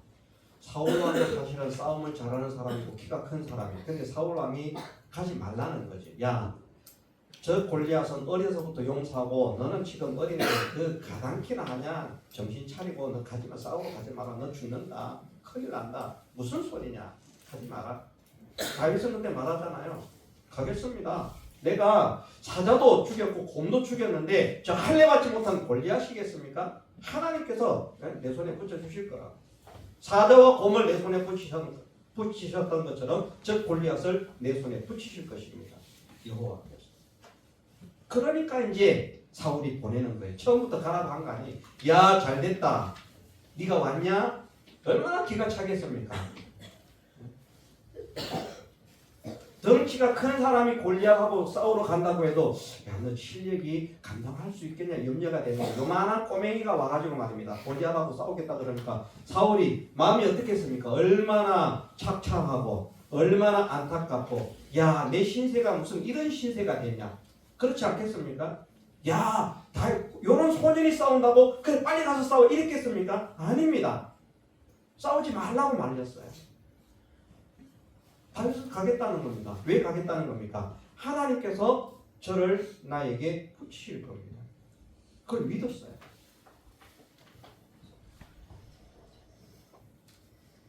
나가서 골리앗을 때려 잡습니다. 다윗의 인생을 전환시키기 위해서 40일 동안 아침 저녁으로 골리앗이 고함을 지르게 만드셨어요. 그 골리앗의 고함 속에는 어떤 내용이 담겨 있는가면 나를 죽인 다윗이 이스라엘의 왕이 될 것이다. 이런 고함인 거야. 나를 죽일 자가 나타날 때까지는 내가 절대 싸우지 않겠다. 그러니까 40일을 맨날 고함만 지르고 있는 거예요. 아침 저녁으로. 성경 읽어보세요. 그랬다니까요. 누구 한 명 나와서 싸울 생각도 안 하고. 그래서 결국 나하고 싸울 사람이라고 해서 나오는 걸 보니까 형편없는 소년이 오는데 비웃었지만 하나님은 그를 다윗의 손에 붙이셨잖아요. 골리앗을 죽였잖아요. 그리고 모든 사람들에게 다윗은 유명한 사람으로 알려지게 됩니다. 존경을 받는 사람으로 알려지게 되는 그 계기가 되는 겁니다. 인생의 전환점이 골리앗을 만나고 시작되는 거예요. 근데 겁내고 있었으면 와 어떻게 싸워? 자, 두려움을 가지고 있었으면 될까요 안 될까요? 싸우러 가겠다는 말도 못 하잖아요. 우리는 신앙생활하는데 두려움이 없어야 돼요. 믿음으로 전진하는데 두려움이 없어야 돼요. 하나님을 사랑하고 믿음을 지키는데 두려움이 없어야 돼요. 우리가 믿음을 가지고 살아가지 못하게 방해하는 모든 현실들이 이리와 같이 어린 양을 해치고자 하는 이리와 같이 우리 주변에 있을 겁니다. 그걸 두려워하지 않아야 돼요. 왜? 여호와는 나의 목자시니 내가 부족함이 없고 내가 사망의 음침한 골짜기로 다닐지라도 해를 두려워하지 않을 것은 또 여호와께서 나와 함께 주께서 나와 함께 하시며 하나님이 나와 함께 하시는데 뭐가 겁나? 겁나지 않잖아. 하나님은 전지하신 분이고 전능하신 분이잖아. 어떤 문제가 있어도 전지하신 하나님 나와 함께 하신다. 해결하신다. 어떤 어려움이 있어도 전능하신 하나님 나와 함께 하신다. 이 문제 해결하신다. 이게 다윗은 믿어지는 거예요. 그러니까 두려움이 없는 겁니다. 사망의 음침한 골짜기로 갑니다. 제가 우리 교회에서는 그런 말씀을 했어요. 그 말씀, 그 사망의 음침한 골짜기라고 하는 것이 들어가면 죽는 골짜기야. 사망의 그늘이, 사망의 그림자가 들이오. 그래서 사람들이 가기를 싫어하고 두려워하고 꺼려하는 그런 곳이에요. 근데 그런 곳을 가도 다윗은 두렵지 않다는 겁니다. 왜? 주께서 나와 함께 하시기 때문에. 다른 사람들은 그 골짜기 가서 다 죽어 나오지만 하나님은 내가 그 골짜기에 들어가면 내가 그 골짜기를 무사히 통과할 수 있는 지팡이가 되어 주실 것이고 나의 의지가 되어 주실 것이고 나를 공격하고자 달려오는 모든 대적들이 있다면 그것들을 쳐서 까부시는 몽둥이, 막대기가 되어 주실 것이고 하나님의 능력과 하나님의 역사를 믿은 거예요. 그러니까 두렵지 않은 거예요. 하나님과 싸워서 이길 자가 누구예요? 있으면 나와봐요. 무엇 때문에요? 하나님이 함께 하심을 믿기 때문에. 그래서 성경이 그렇게 말씀하시잖아요. 다윗이 여호와께서 함께 하시니 어디로 가든지 피하게 하시니라. 틀렸죠? 다윗이 여호와께서 함께 하시니 어디로 가든지 치게 하시니라. 너무나 잘하네. 다윗이 여호와께서 함께 하시니 어디로 가든지 이기게 하시니라. 어디로 가든지. 무엇 때문에 이겼다고요? 다윗이 자기 힘으로, 자기 지식으로, 자기 기술로, 자기 능력으로 아닙니다. 여호와께서 함께 하시니. 하나님을 모신 자가 되어야 되는 거예요. 우리가 하나님 모시는 방법, 하나님과 동행해서 배웠죠? 전부 다 연결이 됩니다. 하나님과 동행, 어떤 것이 하나님을 모시는 것인가, 어떤 것이 하나님과 함께하는 것인가 배웠죠? 그렇게 하나님을 모신 자, 다윗이 그렇게 하나님을 모시는 거예요. 그냥 하나님 내 속에 계심을 믿습니다. 하나님 나와 함께 해주옵소서. 하나님 나를 버리지 않고 떠나지 않으실 것을 믿습니다. 그게 하나님과 함께하는 게 아니라는 거예요. 많은 사람은 그 착각 속에서 벗어나지 못하고 있어요. 내가 하나님을 모시고 있다. 내 안에 하나님 계신다. 그럼 내가 하나님을 모셨다. 그건 착각이에요. 하나님을 그렇게 모실 수 없어요. 분명히 하나님은 나를 모실 수 있는 방법은 이런 것이다 라고 하고 성경에 법에 정해 놓으셨다니까. 그 법대로 하나님을 모실 수 있다니까요. 다른 방법으로 모실 수가 없어요. 그래서 다윗처럼 두려움이 없는 사람이 되려고 하면, 다윗처럼 환경을 극복하고 감사와 찬양하는 사람이 되려고 하면 하나님을 모셔야 되는데, 하나님을 모시려고 하면 그것을 우리 가슴에 담고 있어야 된다는 거예요.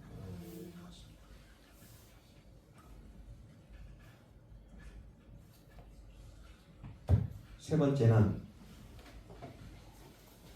이것은 이제 환경에 대한 것이라고 하면, 마지막 세 번째는 신앙입니다. 다윗의 신앙은 세 가지 신앙으로 나뉠 수 있습니다. 다윗의 신앙은 세 가지 신앙. 첫 번째 신앙은 뭔가 하면 하나님 사랑입니다. 하나님 사랑. 다윗은 하나님 그러면 그냥 좋아 죽는 사람이에요. 하나님. 여러분들 내가 이제 길을 가고 있는데 내가 좋아하는 사람 목소리가 들리면 귀가 돌아봐질까요? 안 돌아봐질까요? 내가 좋아하는 사람이 목소리가 뒤에 들리면 얼른 친구라도 말입니다. 그게 애인이든 친구든 말입니다. 막 길을 가고 있는데 내가 좋아하는 친구, 내가 사랑하는 애인의 소리가 들리는 거야. 뒤를 얼른 돌아볼 건 아니겠습니까? 자, 반갑겠어요? 안 반갑겠어요? 소리만 들어도 아직 돌아보진 않았어. 왜 돌아볼까요? 기분이 나빠서 돌아보죠. 아, 저 좋아하는 인간의 목소리가 들리다. 아, 저 사랑하는 인간의 목소리가 들리다. 듣기 싫구만. 그렇지 않죠, 그죠? 지금 막 원망하고 짜증내고 있었는데 좋아하고 사랑하는 사람 목소리가 들리면 그 원망스럽고 짜증스러운 기분이 어디로 갔는지 없어지고 야 하고 딱 좋아서 돌아본다니까요. 다윗이 그런 사람이에요. 하나님이라 그러면 하나님 어디 하나님은 나의 생명, 하나님은 나의 힘, 하나님은 나의 소망, 하나님은 나의 의지, 하나님은 나의 영광. 하나님 그러면 그냥 다윗은 흠뻑 죽는 거예요. 그냥 좋아가지고. 먹을 거 좋아하는 사람은 치킨 좋아하는 사람은 치킨 그럼 자다가 벌떡 하잖아. 그죠? 다윗은 하나님 그러면 자다가 벌떡. 하나님이 좋아서. 하나님이 좋아서. 지금 여기 이제 살짝 이제 졸리기 시작하는 분들도 있는데 이 졸리다가도 하나님 그럼 눈이 번쩍 떠지. 참 마귀가 말씀을 못 듣게 해요. 그래서 찬양할 때는 다 쌩쌩한 거야. 찬양도 분명히 하나님을 찬양하는 게 맞기는 맞는데 찬양보다 말씀이 왜 중요하냐? 찬양할 때는 잘 안 졸리는데 말씀을 하면 졸리게 만들거든. 그리고 설교가 딱 끝나면 또 쌩쌩해지는 거야. 자, 기분이 돌아왔다. 내가 돌아왔다. 막 펌핑을 하는 거죠.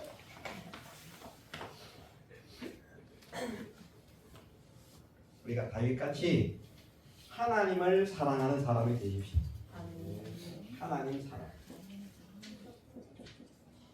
다윗은 하나님을 사랑. 하나님을 자기 하나님으로 사는 사람은 복이 있다. 하나님만 나의 하나님이 되시면 두려울 게 없다. 여호와께서 내 편이시면 두려워할 게 없다. 하나님만 계시면 돼. 하나님만 모시면 돼. 그러니까 여호와는 나의 목자시니 하는 이 말씀, 이 고백이 가짜 입술에서 그냥 하는 그냥 립 서비스로 여호와는 나의 목자시니 내가 부족함이 없다 이게 아니라 정말 삶이고 자기의 인격 자체인 거예요. 그러니까 찬양이 나오는 겁니다. 힘든데 다른 사람들이 볼 때는 불행한 거예요, 비참한 거예요, 불쌍한 거예요, 가련한 거예요. 어떻게 하나님이 계신다면 저런 신앙을 가졌는데 저런 환경을 만날 수 있을까? 저 아이를 보니까 하나님은 없어라고 할 만큼 비참한 거예요. 그런데 다윗은 자기는 정작 기쁜 거예요. 하나님은 그것을 시련과 연단의 과정으로 교육과 훈련의 과정으로 거치게 하시는 거예요. 왜? 왕으로 세우시려. 왕으로 세우시려. 영원한 왕권을 허락하시려. 시온의 언약을 허락하시려. 어려운 환경을 이기지 못하면 왕이 될 수가 없어요. 환경에 굴복당하면 왕이 될 수가 없어요. 그런데 이런 모든 것들이 누구에게서 나오는가? 여호와 하나님께로부터 나온다는 거예요. 그러니까 이것을 다윗이 하니까 얼마나 기쁜. 하나님 그러면 그냥 자다가 벌떡 할 수밖에 없는 거예요. 용돈 줄게. 야, 일어났냐? 안 일어났냐? 대답도 안 하고 있다가 야, 오늘 용돈 20만 원 줄게. 벌떡 일어나고.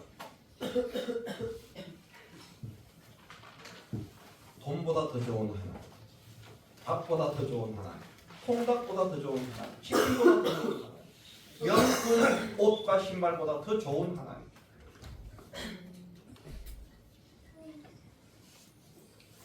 두 번째는 다윗은 하나님 말씀을 사랑했어요. 하나님 말씀. 성경을 좋아해야 돼요. 말씀을 좋아해야 돼요. 목회자뿐 아니라 평신도 누구든지 하나님을 믿는 사람이라면 말씀이 좋아야 돼요. 말씀이 좋고 말씀이 믿어져야 돼요. 정말 우리가 다윗처럼 천천금은보다 성하다고 할 만큼 말씀이 좋은 사람이 돼요. 돈 택할래 말씀 택할래? 저는 말씀을 택하겠습니다. 이룰 수 있는 마음을 허락했죠. 다윗은 그런 사람이었어요. 말씀 들으면 꿀과 송이꿀보다 더 나은 거야. 마리아처럼 예수님 물어 이 말씀. 마르다는요 얼마나 좋아요. 예수님 대접하겠다고 막 가가지고 막 분주하게 맛있는 거 만들어드려야지. 우리 사모처럼 말이죠. 자, 오늘은 불백을 만들고 오늘은 닭갈비를 만들고 오늘 이제 점심에는 이제 마파두부를 만들고 뭘 해야 될까요? 막 부지런하게 분주하게. 얼마나 아름다운 마음입니까? 그래서 이제 맛있게 먹잖아요. 마르다는 그런 마음을 가졌어요. 어떻게 하면 예수님께 맛있는 걸 대접해 드릴까? 좋은 걸 대접해 드릴까? 정신이 없어요. 할 일은 많은데 동생을 보니까 예수님 발 앞에서 요거 말씀만 듣고 있네? 아, 얼마나 속상한지 와가지고 예수님께 말하잖아요. 예수님, 선생님, 지금 내가 예수님 대접한다고 얼마나 바쁜데 동생 좀 와가지고 나 좀 도와주라고 말씀해 주세요. 예수님이 말씀하시잖아요. 마르다야, 네가 그렇게 많이 수고를 하지만 마리아는 더 좋은 편을 택했다. 더 무슨 편? 좋은 편을 택했다. 더 좋은 것. 어떤 게 더 좋다는 말입니까? 말씀이 더 좋다는 거예요. 예수님을 대접해드리는 것보다, 맛있는 음식으로 대접해드리는 것보다 말씀을 듣는 게 더 좋다라고 말씀하셨어요. 아멘. 그럼 지금 이 시간은 우리가 더 좋은 시간입니까? 안 좋은 시간입니까? 좋은 시간입니다. 가장 좋은 시간. 그래서 우리가 주일날 그런 고백을 해야 된다니까요. 날 중에 가장 귀한 날은 주의 날. 시간 중에 가장 복된 시간은 예배 시간. 아멘. 예배 시간이 왜 복됩니까? 말씀을 들을 수 있기 때문에. 다윗은 말씀이 좋은 사람이에요. 말씀. 그래서 읽어보세요. 다윗의 시를 읽어보세요. 말씀이 전부야. 그냥 말씀이 전부. 주님의 말씀은 내 길에 비치고 내 발의 등입니다. 내 인생 전체를 환하게 비춰주시는 빛일 뿐 아니라 내가 한 걸음 한 걸음 걸어갈 때마다 이 발을 어디다 놓아라고 인도하시는 그런 인도자와 같습니다. 말씀을 의지해서 말씀이 믿어지니까 이런 신앙이 나오는 거예요. 말씀이 믿어지니까. 어려서 어머니의 젖을 먹으면서 들었던 그 말씀이 다윗의 가슴에 박혀가지고 그 말씀이 믿어지니까 하나님이 믿어지고 하나님의 약속이 믿어지니까 그런 현실을 만나면서도 감사와 찬양으로 극복할 수 있는, 어떤 계절을 만나도 두려워하지 않을 수 있는 이런 신앙의 사람이 되는 거예요.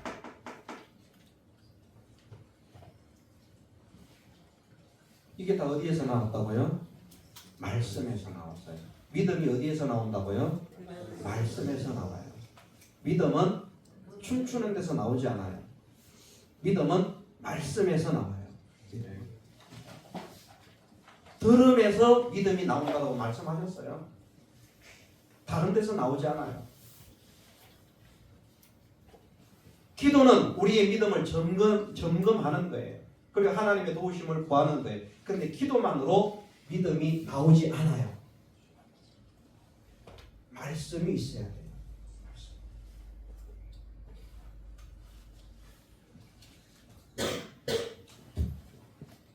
마지막으로 다윗이 생각하는 것이 성전이에요.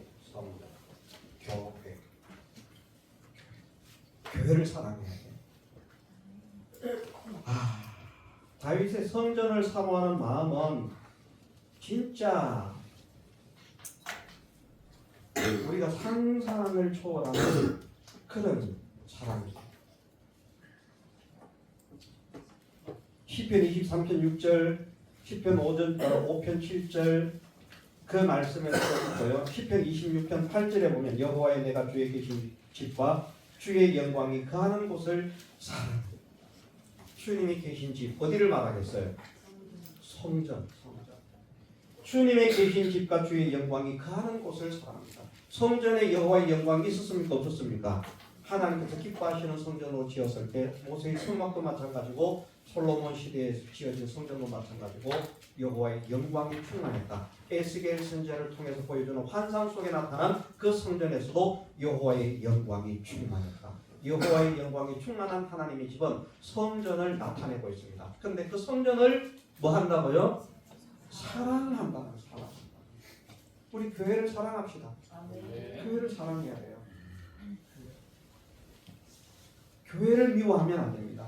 교회를 싫어하면 안 됩니다. 그래서 저는 감사한 게 가정의 그런 환경과 그런 형편이 교회를 사랑하게 만들었다는 거죠. 집에 있는 것보다 교회에 있는 게 더 좋으니까. 근데 문제는 제가 교회 생활을 그렇게 해도 제가 이렇게 거쳤던 그런 목회자들이 밥 한 그릇도 안 줬어요. 그래서 제가 나쁜 짓을 했네요. 어느 날 사택에서 밥을 훔쳐 먹었어요. 배가 너무 고파서. 집 뒤로 돌아가니까 옛날 이제 김장을 해놓으면 이렇게 이제 그 김장독을 딱 묻어놨는데 그 집 같은 이런 걸로 운막처럼 이렇게 해놓고 그 속에 김치 항아리를 묻어놓고 김치가 있는데 우연히 그곳을 한 번도 그곳을 가보지 않았는데 우연히 그곳을 갔는데 맛있는 냄새가 나는 거야.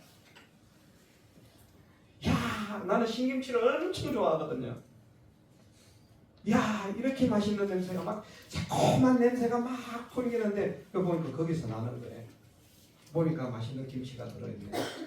야, 이거 밥 한 그릇 있으면 참 좋겠는데 산책 부엌에 들어갔어요. 보니까 밥이 있네. 그래가지고 말도 안 하고 먹었으니까 훔쳐 먹은 거예요. 그래가지고 밥을 퍼가지고 와가지고 김치를 꺼내가지고 쭉쭉 찢어가지고 그냥 얼마나 맛나게 먹었는지. 배가 고프니까 도둑질을 하고 나가요. 그런데 교회가 좋았어요. 목회자는 나와서 돌아보지도 않고 챙겨주지도 않고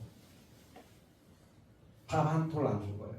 그런데 교회를 열심히 부지런히 했어요. 우리 목사님들은 얼마나 좋으신 분들이에요. 우리 김기재 목사님, 김정건 목사님 얼마나 성도들을 위해서 애를 씁니까? 저는 이런 목사님들 만날 수가 없었어요. 일을 시켜놓고도 빵 하나를 안 사주더라니까요. 일을 시켜놓고도. 그런 지독한 목사님들이었어요. 근데 저는 성도들에게는 인정을 받았어요. 교회 이제 공동의회를 하잖아, 그죠? 공동의회를 하는데 그때에 기본 공무원 기본급이 3만 원이라고 그랬어요. 제가 기본급 이제 처음 들어가면 받는 게 3만 원. 왜냐하면 제가 공무원 생활을 시작해서 처음 받은 게 3만 원이었어요. 그 3만 원은 어마어마한 돈이야. 우리 아버지의 1년 월급보다도 많은 돈이에요. 저는 우리 집을 먹여 살릴 거예요. 그러면서도 두드려 맞아요. 이해가 안 되죠?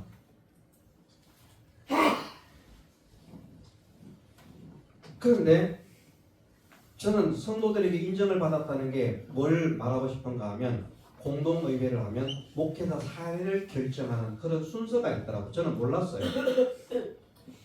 그때 이제 제가 중학생이었는데 보니까 이 전도사님, 그때 전도사님인데 전도사님을 막 사례를 더 받고 싶어하고 교인들은 사례를 더 주기 싫어하고 그런데 사례를 작게 받은 게 아니에요. 공무원의 월급이 3만 원인데 그때 그 교회 전도사님 월급을 15만 원을 드렸어요. 많이 드린 거죠. 공무원 첫 월급의 5배를 전도사님한테 드렸어요. 근데 이 전도사님은 더 받고 싶은 거지. 그래서 막 우리는 알지도 못하지만 뭐 책 하나 가져 나오더니 뭐 헌법이 어쩌고 저쩌고 하면서 뭐 목회자를 어쩌고 저쩌고 막 하는 거야. 근데 성도들은 막 못 주겠다고 막 그러는 거예요. 근데 제가 그게 너무나 마음이 상하는 거예요. 그래서 제가 손을 들었어요. 중학교 2학년인데. 그러니까 말해봐 그래. 그래서 우리 전도사님 사례 40만 원으로 하기를 동의합니다. 40만 원. 그때 탄광에서 일하는 막창에서 일하는 사람들이 40만 원을 받았어요. 엄청난 돈을 버는 사람들이 그분이 40만 원으로 드리기를 동의합니다. 제가 사람들한테 인정을 못 받았으면 웃기는 소리 하지 마 그랬겠죠. 딱 제 말 그 말 한마디에 다른 모든 분들이 다 찬성합니다. 그래서 그 전도사님 사례가 15만 원에서 40만 원으로 그때 공무원 월급이 3만 원인데 40만 원. 나 같으면 고마워서 빵 하나 사주겠어요. 내 월급을 15만 원에서 40만 원으로 올려줬으니까. 그럼에도 불구하고 빵 하나 안 사주더라니까. 그런 목사님 밑에서도 충성을 다했어요. 여러분들의 교회에서 충성을 다해야 됩니다. 목사님들이 여러분들을 살리기 위해서, 먹여 살리기 위해서, 태워 살리기 위해서 얼마나 애를 씁니까? 그래서 저는 거기에서 하나 감사를 느끼는 게 있어요. 뭘 감사를 느끼는가? 제가 생각하는 것이 내가 목사가 되면 이런 목회자가 되지 않겠다. 성도들을 사랑하고 돌아보는 목사가 되겠다. 그게 이제 거기에서 교훈을 얻는 거예요. 야, 나도 목사가 되면 사람들을 이렇게 대하는 거구나. 돌아보면 안 되는 거구나. 그냥 폰만 잡고 설교 시간에 설교만 하면 끝나는 거구나. 이걸 배우는 게 아니고요. 이런 목사가 되면 안 되겠구나. 정말 하나님께서 기뻐하시는 목사가 되어야 되겠구나. 그 각오를 다지는 거예요. 자, 성전을 사랑합시다. 성경 구절이 엄청나게 많아요. 그래서 이거를 다 읽고 이제 쳐다보면서 막 이야기를 하려고 하면 저녁 때까지 해야 되기 때문에 이제 생략하고 끝내야 될 시간이기 때문에 성전을 사랑해야 된다. 성전에 대한 말씀은 시편 5편, 7편, 23편, 6절, 26편, 8절, 27편, 4절, 29편, 3절, 역대상 22장 14절, 시편 23편 6절, 65편 4절, 시편 120편 22편 1절, 시편 138편 2절. 여기에 보니까 다윗이 성전을 사랑하는 마음이 담겨 있더라고요. 한 가지만 말을 하면 다윗이 성전을 얼마나 사모하고 좋아하는가 하면 성전을 이제 짓고 싶어가지고 하나님 성전을 짓고 싶어하거든요. 그래서 자기가 성전을 위해서 이제 예물을 드리는 거야. 그런데 다른 예물도 나중에도 또 있고 많이 있지만 한 번 드린 것이 금 10만 달란트를 드렸대요. 금 10만 달란트. 금 10만 달란트는 얼마나 될까요? 금 10만 달란트. 성전 지어가고 다윗이 금 10만 달란트를 기부를 했대요. 10만 달란트는 어느 정도가 될까요? 모르니까 눈이 안 떨어지지, 그죠? 10만 달란트가 무게로 여러분들이 알기 쉬운 무게로 환산하면 340만 킬로예요. 340만 킬로. 그래서 1킬로짜리가 금괴 하나잖아요. 1킬로짜리가 금괴 하나인데 그게 지금 한 8천만 원 그 정도 됩니다. 7천만 원으로 잡고 그 7천만 원짜리 금괴가 340만 개가 있다는 얘기예요.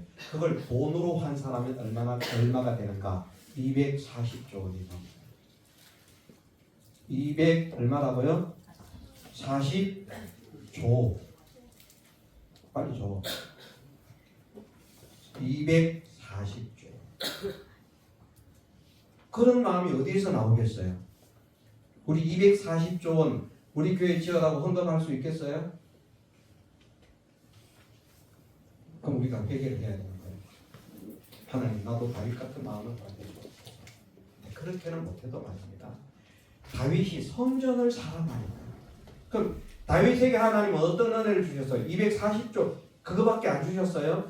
그것보다 더 풍성하게 넘치게 주셨기 때문에 그걸 할 수 있는 거예요. 자기가 없으면 못하는 거잖아요. 중요한 건 성전을 그만큼 좋아하는 성전을 세워야 되겠다. 성전을 지어야 되겠다. 성전을 사모한다. 그래서 정말 하나님이 기뻐하실 수 있었던 그 다윗의 신앙의 모습은 세 가지로 정리를 할 수 있는데 하나님을 사랑하는 것, 말씀을 사랑하는 것, 성전을 사랑하는 것. 네, 교회를 가까이 하십시오. 교회를 가까이 하는 사람들이 복이 있습니다. 교회를 가까이. 자꾸 교회 마당을 밟고 교회 예배당을 밟아야 돼요. 교회를 자기 집만큼 뻔질나다고 할 만큼 들락거릴 수 있는 그런 사람이 돼야 하나님께서 기뻐하시는 거예요. 그 교회 피해를 죽이기 위해서가 아니라 교회가 하나님 계신 곳이기 때문에 하나님을 만나는 곳이기 때문에 하나님의 은혜를 받는 곳이기 때문에 그래서 교회를 가는 것이 좋아서 교회를 가고 싶다. 그 마음으로 하나님의 집이기 때문에 여호와의 집을 여호와의 내가 주에 계신 집과 주의 영광이 거하는 곳을 사랑합니다. 왜 다윗이 교회를 사랑하는가? 하나님의 집이기 때문에. 하나님의 집. 그래서 이번 수련회 크게는 이제 5자리로 되겠습니다. 마음에 새기시고 이후에 우리의 믿음이 내가 생각하는 믿음, 사람들이 말하는 믿음이 아니라 하나님께서 믿음이 무엇인가 하나님께서 알려주시는 그 믿음의 사람이 되자. 하나님께서 알려주시는 하나님이 요구하시는 하나님이 원하시는 믿음의 사람이 되자. 우리는 어떤 예사 어떤 예배를 드리는 사람이 되자. 하나님께서 받으시는 제사를 받으시는 예배를 드리는 사람이 되자. 우리는 어떤 삶을 살아야 되는가? 하나님과 동행하는 삶을 사는 사람이 되자. 그럼 하나님의 은혜를 받는다. 우리는 어떻게 하면 모든 사람들에게 선조하고 모든 사람을 복되게 할 수 있는 복의 근원으로 쓰임받을 수 있는가? 하나님께서 버리라고 하는 것이라면 아낌없이 버릴 수 있는 마음을 가지고 믿음을 가지고 순종하는 사람이 되죠. 그러면 아브라함과 같은 믿음을 가진 자들에게는 아브라함과 같은 복을 허락하신다라고 말씀하셨어요.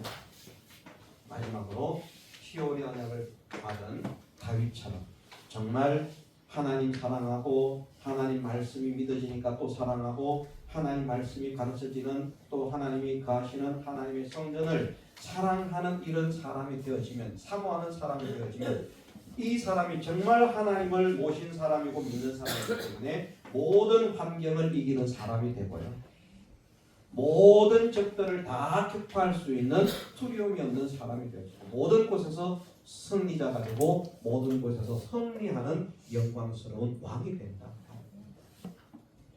이것을 우리 모두의 가슴에 새겨주셔서 이후 이 수련회에 참석한 모든 분들의 남은 생애가 하나님께서 아브라함에게 역사하셨던 것처럼 역사가 일어나고 다윗에게 역사하셨던 것처럼 역사가 일어나는 놀라운 은혜가 있게 되시기를 주님의 이름으로 축원합니다. 사랑의 하나님께 감사를 드립니다. 이번 수련회 허락하셔서 또 이렇게 지납니다. 감사를 드립니다. 원하옵기는 배운 말씀들이 우리 심령 가운데 새겨져서 이 말씀이 우리 심령과 삶을 먹게 하시고 자라게 하시고 우리 속에서 다름질하게 하셔서 말씀을 통한 실상이 열매로 나타날 수 있도록 은혜 다하여 주옵소서. 참석한 모든 심령들의 남은 생애를 지키시고 인도하시고 채우시고 양육하시고 책임지셔서 하나님 영광만 되게 하여 주옵소서. 우리 주 예수님 이름으로 기도드리나이다. 아멘. 네, 감사합니다.